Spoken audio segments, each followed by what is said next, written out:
Hello everyone. Spectrum modern Indian history में lecture number 15 हम करने वाले हैं, जिसमें हम मैसूर और कंपनी दोनों के बीच में क्या रिलेशंस थे, कॉन्फ्लिक्ट कैसे कैसे हुए, इसको डिस्कस करेंगे। लास्ट टू लेक्चर्स में हमने बंगाल को पूरे तरीके से कवर किया था और यहाँ पे हम मैसूर की तरफ चल रहे हैं।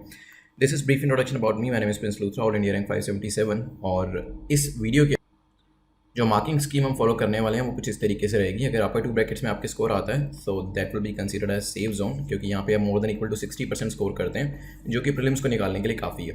40 to 55% वाला जो ब्रैकेट थर्ड ब्रैकेट है, यहाँ पे अनसर्टेनिटी बनी रहती है बेसिकली, बिकॉज प्रीलिम्स देने के बाद आप आते हैं, आपको श्योरिटी नहीं होती कि मेंस लिखने की अपॉर्चुनिटी आपको मिलेगी या नहीं। तो तीसरी ब्रैकेट में कोशिश करिएगा मत फॉल करिएगा। इसी तरीके से चौथी ब्रैकेट में भी ये एग्जाम निकालना मुश्किल हो जाता है, इसी वजह से डेंजर ब्रैकेट कहते हैं, इसे डेंजर जोन कहते हैं, और आपको सेफ जोन में आना है डेंजर जोन से। जो भी आपके मार्क्स आएंगे वो कमेंट सेक्शन में लिख दीजिएगा। फर्स्ट क्वेश्चन पे चलते हैं। आज के first question is concerning Mysore के बारे में पूछा कि Mysore emerged as formidable power under. तो मैसूर किसके अंडर में एक बहुत ही शक्तिशाली पावर बन के निकला? क्या वो टीपू सुल्तान थे, हैदर अली थे, वोदियार थे, नंजराज थे? सोचिए क्या आंसर होगा, फिर डिस्कस करते हैं। चलिए, बेसिकली हैदर अली के टाइम पर ये जो पावर थी मैसूर की, ये एक फॉर्मिडेबल पावर बनी। इससे पहले वोदियास रूल कर रहे थे, जो कि नंजराज के थ्रू रूल करते थे, पपेट रूलर्स थे बेसिकली। और जो मैसूर था एक इतनी शक्तिशाली, आप कह सकते हैं, साम्राज्य के तौर पे नहीं उभरा था, लेकिन हैदर अली ने इसको एक इम्पोर्टेंट पावर बनाया इंडिया के नक्शे के ऊपर, और उनके बेटे टीपू सुल्तान ने इसको कंटिन्यू रखा। तो अगर किसी को क्रेडिट देना है यहाँ पे तो वो हैदर अली को दिया जाएगा। So B is the correct answer. Question number 2 पर चलते हैं। Which of the following statement or statements is or are correct about Mysore? Mysore के बारे में 3 स्टेटमेंट्स दे रखे हैं, आपको बताना है कि कौन सी करेक्ट है। पहली कहती है Haidar Ali started his career as horseman. Haidar Ali ने अपना करियर जो था एक घुड़सवार के तौर पे शुरू किया था। Wodeyars were mere puppet rulers. Wodeyars जो थे सिर्फ पपेट रूलर्स थे, हो सकता है। Haidar Ali education made him rule the Mysore empire. तो हैदर अली की जो एजुकेशन थी वो इतनी अच्छी थी कि वो पूरी मैसूर एम्पायर को रूल करवाया अच्छे से। सोचिए क्या आंसर होगा, फिर इसको डिस्कस करते हैं। चलिए, देखिए, हैदर अली ने अपना जो करियर था हॉर्समैन की तरह स्टार्ट किया था, बिल्कुल ठीक है। यहाँ पे 2 ब्रदर्स हुआ करते थे, नंजराज एंड दूसरा था देवराज। ये जो दोनों ब्रदर्स थे ये रूल कर रहे थे। बेसिकली वोदियास के जो रूलर्स थे उनको इसने पपेट बना के रखा हुआ था, और इनके अंडर में ही हैदर अली जो था वो एक हॉर्समैन की तरह काम करता था। तो पहली स्टेटमेंट तो हो जाती है करेक्ट, और वोदियास जो थे पपेट थे, ये भी हो गया करेक्ट। बात करी जाए हैदर अली की एजुकेशन की, so he was not educated at all. Education में कहा जाए तो ही वॉज इलिटरेट, लेकिन इंटेलेक्ट जो था वो काफ़ी ज़्यादा था, और इसी वजह से ये जो मैसूर एम्पायर जब इसके एक बार हाथ में आई तो हैदर अली ने इस एम्पायर को बहुत ऊंचाइयों पे ये लेके गए। तो Haider Ali even though was uneducated, but intellectual skills जो थे वो काफ़ी ज़्यादा थे। इस वजह से जो मैसूर था वो उसको एक फॉर्मिडेबल पावर बना पाए, और यहाँ पर एक तरीके से मैसूर थ्रेट बन गया था ब्रिटिशर्स के लिए, ध्यान रखिएगा। तो Haider Ali was educated, no, third statement is incorrect. Answer हमारा हो जाएगा ए, क्योंकि पहली 2 स्टेटमेंट्स हमारी ठीक है। चलते हैं नेक्स्ट क्वेश्चन के ऊपर, which is question number 3। Question number 3 जो है पूछ रहा है मैसूर पावर अंडर हैदर अली के बारे में कौन सी स्टेटमेंट करेक्ट है। तो मैसूर पावर और हैदर अली को लेके 3 स्टेटमेंट्स हैं, हमें बताना है कि कौन सी स्टेटमेंट या कौन सा कथन सही है। पहली कहती है they curtail Maratha with swift cavalry. तो हैदर अली और उसके जो बाकी के नोबल्स थे उन्होंने क्या किया, मराठा को एक स्विफ्ट कैवलरी के से कंट्रोल किया। निज़ाम आर्मी व साइलेंस बाय इफेक्टिव आर्टिलरी। निज़ाम की जो आर्मी थी उसको आर्टिलरी से कंट्रोल किया गया, ठीक है। Western power were stopped by superior weapons. Western power जो थी उसको सुपीरियर वेपन से रोका गया। सोचिए क्या आंसर होगा, फिर डिस्कस करते हैं। चलिए डिस्कस करते हैं। तो एक बार देखते हैं मैप के ऊपर। तो ये हमारा मैसूर है, ऊपर जो थे वो मराठास थे, और मराठास जो थे काफ़ी मोबाइल थे, बहुत जल्दी जल्दी मूव करते थे। तो इनको रोकने के लिए मैसूर की स्ट्रैटेजी थी कि एक स्विफ्ट कैवलरी हमारे पास होनी चाहिए, ताकि ये जो इनकी स्पीड है इसको काउंटर किया जा सके, और इस तरीके से मराठास को काउंटर किया गया। यहाँ पे थे निज़ाम इस रीजन के अंदर। तो निज़ाम के पास जो थी वो फ्रेंच ट्रेंड इनकी पूरी आर्मी थी, और वेपन्स भी जो थे वो फ्रेंच सपोर्टेड थे। तो यहाँ पे इनको कर्टेल करने के लिए इन्होंने क्या यूज़ किया, एक इफेक्टिव आर्टिलरी को यूज़ किया मैसूर ने, ताकि निज़ाम को भी न्यूट्रलाइज किया जा सके। देन अगर बात करें जब ब्रिटिशर्स, एक तीसरा फैक्टर थे, ब्रिटिशर्स के पास एडवांटेज थी उनकी एडवांस टेक्नोलॉजी की, उसको उन्हीं की टेक्नोलॉजी से काउंटर किया, क्योंकि वेस्टर्न मॉडल पे जो यहाँ पे वेपनरी थी पूरी वो इंपोर्ट करी गई थी। तो मैसूर ने काफ़ी स्ट्रेटजी के साथ काम किया, मराठा को उन्हीं के तरीके से हराया, निज़ाम को भी उनके तरीके से हराया, और ब्रिटिशर्स को भी उन्हीं के तरीके से न्यूट्रलाइज किया। तो यहाँ पे तीनों स्टेटमेंट्स हमारी ठीक होने की वजह से आंसर हमारा हो जाएगा ए। चलते हैं नेक्स्ट क्वेश्चन के ऊपर। नेक्स्ट क्वेश्चन जो हमारा है क्वेश्चन नंबर 4 है, पूछ रहा है where does the arms factory was establish by Haider Ali. Haidar Ali ने अपनी आर्म्स की जो फैक्ट्री थी जो कि फ्रेंच की हेल्प से एस्टैब्लिश करी गई थी, वो कहाँ पे करी थी? क्या वो आंध्र प्रदेश में करी थी, ट्रावनकोर में, Tamil Nadu, none of the above? सोचिए क्या आंसर होगा, फिर डिस्कस करते हैं। चलिए, तो यहाँ पे हैदर अली समझ चुके थे कि जो ब्रिटिशर्स हैं उनको अगर हराना है तो उन्हीं की वेपनरी को यूज़ करना पड़ेगा, उन्हीं की ट्रेनिंग को यूज़ करना पड़ेगा। इसी वजह से उन्होंने एक आर्म्स फैक्ट्री जो थी फ्रेंच की हेल्प से लगाई थी डिंडीगल के अंदर। डिंडीगल जो आज के दिन तमिलनाडु में फॉल करता है। So C is the correct answer. Even जो ट्रेनिंग थी वो भी वेस्टर्न मॉडल के ऊपर देनी शुरू करी थी उसने अपनी आर्मी को। तो बेसिकली जो हथियार थे वो भी वेस्टर्न मॉडल के ऊपर थे, ट्रेनिंग भी वेस्टर्न मॉडल के ऊपर थी ताकि वेस्टर्नर्स को काउंटर किया जा सके। तो हमारा आंसर जो होगा यहाँ पे होगा सी। चलते हैं नेक्स्ट क्वेश्चन, क्वेश्चन नंबर 5 के ऊपर। पूछ रहा है कि दो स्टेटमेंट्स दे रखे हैं, उसमें से कौन सी करेक्ट है, which of the following statement is or are correct, कौन सा कथन सही है। पहला, Madhavrao attack Mysore and defeated by Haider Ali in 1764। तो माधवराव जो थे उन्होंने मैसूर को अटैक किया और हैदर अली ने उन्हें 1764 में हरा दिया, हो सकता है। Haidar Ali raided the Marathas a number of times during 1774 to 1776। Haidar Ali ने मराठास को काफ़ी बार रेड किया और ये कब हुआ, 1774 से 76 के बीच में। सोचिए क्या आंसर होगा, फिर डिस्कस करते हैं। चलिए देखिए, 1770s का ही वो टाइम था जब जो मराठास थे वो जो उनकी डिफीट हुई थी थर्ड बैटल ऑफ पानीपत में, जिसमें ये एस्टैब्लिश हो गया था कि अब वो मुगल की जगह कभी भी नहीं ले पाएंगे और पैन इंडिया कभी रूल नहीं कर पाएंगे। उस टाइम पे उन्होंने क्या किया, उस रिकवरी से निकलते निकलते उन्होंने हैदर अली पे दैट इज़ मैसूर पे भी अटैक किया और ये अटैक करे गए 1764 के अंदर, 1766 के अंदर, 1771 के अंदर। ठीक है, तो यहाँ पे पानीपत की डिफीट को न्यूट्रलाइज करने के लिए, पानीपत की डिफीट से रिकवर करने के लिए उन्होंने एक ऐसी शक्ति पे अपनी जो उनके नियर बाय पड़ती थी अटैक किया ताकि वहाँ से उनको विक्ट्री मिल सके। तो यहाँ पे मराठा के माधवराव ने मैसूर पे अटैक किया था हैदर अली के ऊपर और उससे 1764 में हराया, 1766 में हराया, 1771 में हराया। तो even third battle of Panipat में हारने के बाद भी जो मराठास थे वो इतने स्ट्रॉन्ग थे कि वो मैसूर जैसी एम्पायर को हरा पाए। ठीक है, और यहाँ पे पीस को एस्टैब्लिश करने के लिए हैदर अली ने क्या किया, a large some of money जो थी वो किसको दी, मराठास में माधवराव को। लेकिन क्या हुआ, 1772 को माधवराव की हो गई डेथ और उसके बाद हैदर अली को समझ में आया कि अब जो है मराठास वीक हो जाएंगे और मराठास पे अटैक किया जा सकता है। और इसके बाद हुआ क्या, हैदर अली ने धीरे धीरे वेरियस जो टेरिटरीज थी मराठास की उसे कैप्चर करना शुरू कर दिया, क्योंकि उसका जो एक मेन रूलर था माधवराव जो कि काफ़ी स्ट्रॉन्ग रूलर माने जाते थे, उनकी डेथ हो चुकी थी। तो यहाँ पे पहली जो स्टेटमेंट है माधवराव अटैक मैसूर, बिल्कुल ठीक है, लेकिन he defeated Haidar Ali, not defeated by Haider Ali. तो पहली स्टेटमेंट हो जाती है इनकरेक्ट। हैदर अली ने मराठा को रेड किया, यह 1772 में जब माधवराव की डेथ हो गई तो हैदर अली ने मराठास को काफ़ी बार रेड किया। आंसर हो जाएगा बी। चलते हैं नेक्स्ट क्वेश्चन के ऊपर। नेक्स्ट क्वेश्चन जो है वो पूछ रहा है फर्स्ट एंग्लो मैसूर वार के बारे में कि कौन सी स्टेटमेंट करेक्ट है। फर्स्ट एंग्लो मैसूर वार के बारे में पहली कहती है Haidar already had territorial dispute with Nawab of Arcot. तो फर्स्ट एंग्लो मैसूर वार के टाइम पर नवाब ऑफ आरकोट के साथ उसका एक टेरिटोरियल डिस्प्यूट था।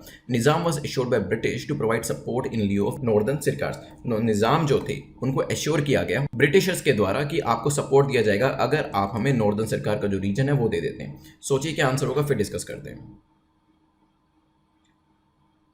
चलिए, तो फर्स्ट एंग्लो मैसूर वार के टाइम पर ये बिल्कुल ठीक है, हैदर अली का जो डिस्प्यूट था वो नवाब ऑफ आरकोट के साथ था, तो पहली स्टेटमेंट ठीक हो जाती है। और यहाँ पे निज़ाम को ब्रिटिशर्स ने कहा कि हम आपको सपोर्ट देंगे अगर आप हमें नॉर्दर्न सरकार वाला रीजन दे देते हैं। तो बेसिकली टेरिटोरी के बदले में सपोर्ट देने की बात करी जा रही थी। तो यहाँ पे सेकंड स्टेटमेंट भी हमारी करेक्ट है, आंसर हो जाएगा सी।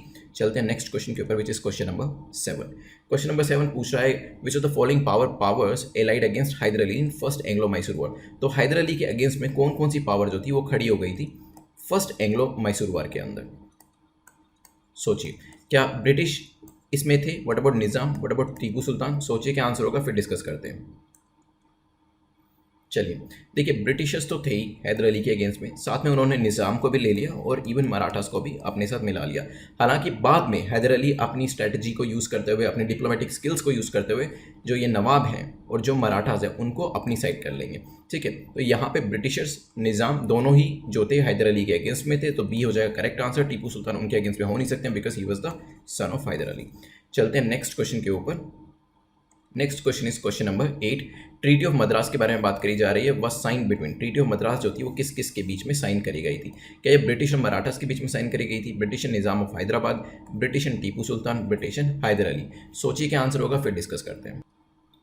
चलिए देखिए, फर्स्ट एंग्लो मैसूर वार के बाद ट्रीटी ऑफ मद्रास जो थी वो साइन करी गई थी, क्योंकि फर्स्ट एंग्लो मैसूर वार की बात करें तो यहाँ पे फाइट जो थी वो ब्रिटिश और हैदर अली के बीच में चलती जा रही थी।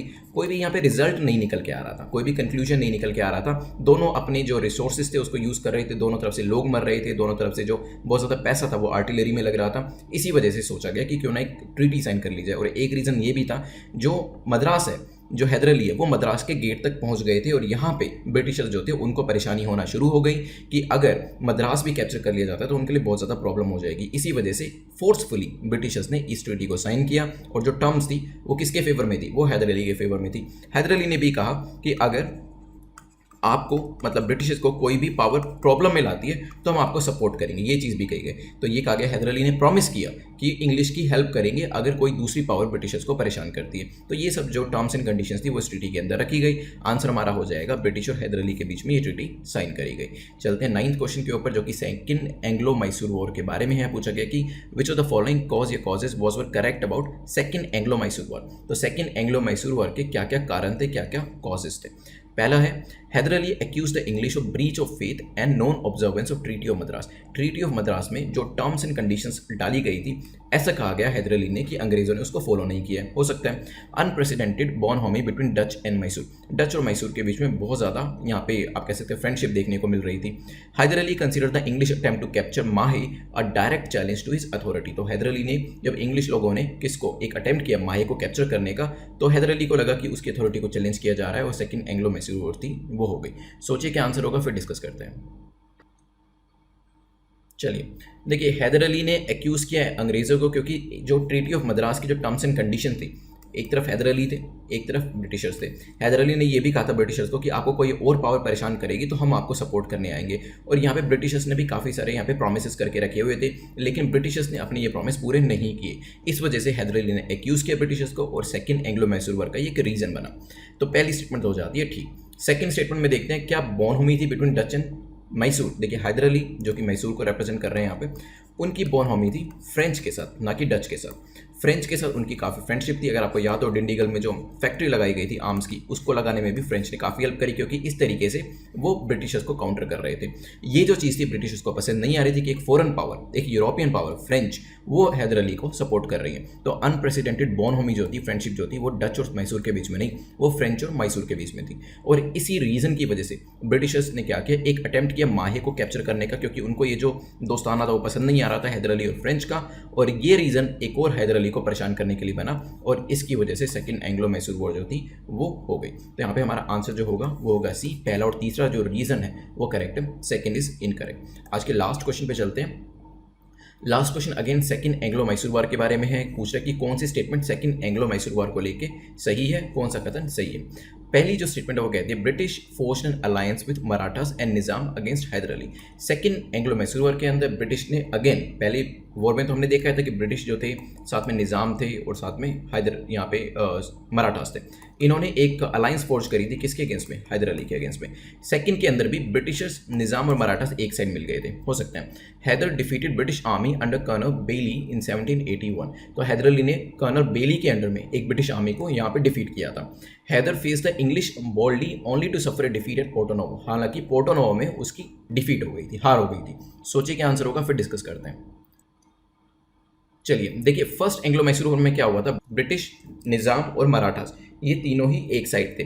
लेकिन सेकंड एंग्लो मैसूर वॉर में मैंने आपको बताया था कि हैदर अली ने अपनी कह सकते हैं आप डिप्लोमेटिक स्किल्स को यूज़ करते हुए निजाम और मराठास को अपनी साइड में ला लिया था। तो इस बार हैदर अली, निजाम और मराठास जो थे वो लड़ रहे थे अंग्रेज़ों के खिलाफ, ठीक है। तो पहली स्टेटमेंट इसी वजह से इनकरेक्ट हो जाती है।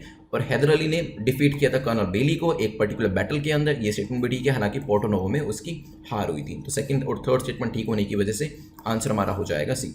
तो हमारे यहाँ पे 10 क्वेश्चंस जो हैं कंप्लीट होते हैं। अब जो रिवीजन है उसको मिस बिल्कुल भी नहीं करना है। This is going to be first revision. इसके बाद भी आपको 2, 3, 4, 5 रिवीजन जो है वो करनी है, ताकि एग्जाम में ये सब चीज़ें आपको अच्छे से बताऊँ। तो विदिन 2 मिनट्स हम इसे करेंगे। तो सबसे पहले हमने देखा था कि मैसूर जो थी फॉर्मिडेबल पावर किसके अंडर बनी थी, हैदर अली के अंडर में बनी थी। और इसके बाद इनके बेटे जो थे उन्होंने इस पूरी एम्पायर को कंटिन्यू करा, जो उसका रुतबा हुआ करता था वो कंटिन्यू रखा। इसके बाद हमने देखा था हैदर अली जो थे वो हॉर्समैन थे, नंजराज के अंडर काम करते थे और वोदियास रूल के थ्रू ये नंजराज देवराज रूल किया करते थे, जो कि पपेट रूलर थे। एजुकेटेड नहीं थे हैदर अली, लेकिन इंटेलेक्ट उनका काफ़ी स्ट्रॉन्ग था। फिर हमने देखा इसके बाद हैदर अली और मैसूर पावर के बारे में, उन्होंने क्या किया, मराठास को स्विफ्ट कैवलरी से कर्टेल किया, निज़ाम को साइलेंट किया इफेक्टिव आर्टिलरी से, और वेस्टर्न पावर को उनके ही हथियारों से हराया। डिंडीकल में उन्होंने अपनी फैक्ट्री को स्टैब्लिश किया था। यहाँ पे हमने तमिलनाडु में देखा था ये फैक्ट्री फ्रेंच की हेल्प से एस्टैब्लिश करी गई थी। देन हमने देखा था माधवराव ने अटैक किया मैसूर के ऊपर और 3 बार हैदर अली को डिफीट किया जब वो पानीपत से अपने आप को रिकवर कर रहे थे, पानीपत की डिफीट से अपने आप को रिकवर कर रहे थे। लेकिन एक बार माधवराव की जब डेथ हुई उसके बाद हैदर अली ने मराठास की टेरिटरीज को कैप्चर करना शुरू कर दिया। फिर हमने देखा फर्स्ट एंग्लो मैसूर वार के बारे में। हैदर अली जो थे उनका एक टेरिटोरियल डिस्प्यूट था नवाब ऑफ आरकोट के साथ, और यहाँ पे अंग्रेजों ने निज़ाम की हेल्प करने की बात करी थी अगर उनको नॉर्दर्न से कर दे दिया जाता है तो। फर्स्ट एंग्लो मैसूर में ब्रिटिश निज़ाम और मराठास जो थे वो एक साइड से लड़ रहे थे हैदर अली के अगेंस्ट में, लेकिन हैदर अली जो थे वो मद्रास तक पहुंच गए थे और एक तरीके से उनकी जीत हो चुकी थी। इसके बाद ट्रीटी ऑफ मद्रास को साइन किया गया था। ट्रीटी ऑफ मद्रास ब्रिटिश और हैदर अली के बीच में साइन करी गई थी, और इसके अंदर ये कहा गया हैदर अली जो है कि ब्रिटिशर की हेल्प करेंगे, कोई भी अगर पावर जो है ब्रिटिशर्स को परेशान करती है। और ब्रिटिशर्स ने भी काफ़ी सारे प्रॉमिसेस जो थे वो हैदर अली को किए, लेकिन ये प्रॉमिसेस को रखा नहीं गया, और ये एक रीज़न बना सेकेंड एंग्लो मैसूर वार के बारे में। और इसके अलावा फ्रेंच जो थे और जो हैदर अली थे, ये दोनों काफ़ी बेसिकली कह सकते हैं कि इनके बीच में काफ़ी अच्छी फ्रेंडशिप हो चुकी थी, और ब्रिटिशर्स जो थे इसको एक थ्रेट की तरह देख रहे थे। तो ये भी एक रीज़न बना सेकेंड एंग्लो मैसूर वार का। लास्ट क्वेश्चन में हमने देखा था इसके अंदर जो अलायंस बनाई गई थी वो हैदर अली, निज़ाम और मराठा की थी अगेंस्ट ब्रिटिशर्स। हैदर अली जो थे उन्होंने डिफीट किया कर्नल बेली को 1781 के अंदर, लेकिन उनकी पोर्टो नोवो के अंदर खुद की डिफीट हो गई। तो यहाँ पे 10 क्वेश्चन हमारे कंप्लीट होते हैं। तो मार्क्स देख लीजिए, अगर 8 to 10 एमसीक्यूज आप ठीक कर पाएँ तो एक्सलेंट परफॉर्मेंस है वो। 6 से 7 एमसीक्यूज ठीक है तो गुड परफॉर्मेंस है। 4 से 5 एमसीक्यूज ठीक है तो थोड़ा सा आपको ध्यान से पढ़ना पड़ेगा, क्योंकि थोड़ी सी मेहनत करके आपको अपर ब्रैकेट में आना है ताकि मेंस एश्योर्ड हो जाए कि आप लिखने जा रहे हैं। Less than equal to 3 MCQs अगर आपके ठीक है तो ऑफकोर्स ज़्यादा मेहनत करनी पड़ेगी अपर ब्रैकेट्स में आने के लिए। वेरियस जो प्लेलिस्ट है वो यूट्यूब के ऊपर अवेलेबल है, वो आप ट्राई कर सकते हैं। कोई भी डाउट है तो टेलीग्राम पे मुझसे पूछ सकते हैं। You can subscribe our YouTube channel. Thanks for watching, have a nice day.